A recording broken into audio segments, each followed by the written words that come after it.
you know, when you come to the channel, you're going to learn something. So you're going to learn something today. It's an offensive lock. You just want to be able to grab them, make a knife hand, go down. You want to off balance him as you're taking him down.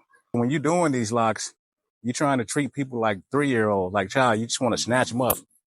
Just boom. So welcome back to the channel, fellas. Thanks for all the new subscribers that's following this channel. You know, when you come to the channel, you're going to learn something. So you're going to learn something today. So today, we're going to learn a different lock today. This lock is going to be, let me demonstrate it for you real quick. It's an offensive lock. You just want to be able to grab them, make a knife hand, go down. So let me break that down for you.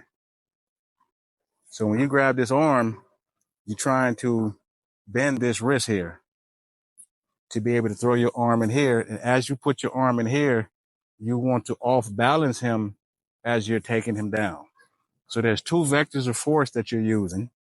You're pushing down here and you're pushing down here, which forces him down and to be able to do whatever else you want to do. So when you're doing these locks, you're trying to treat people like 3-year-olds, like child. You just want to snatch them up. Just boom. So that's the type of mentality that you want to have. Not only do I teach joint locks and teach martial arts, I'm also in the field with it.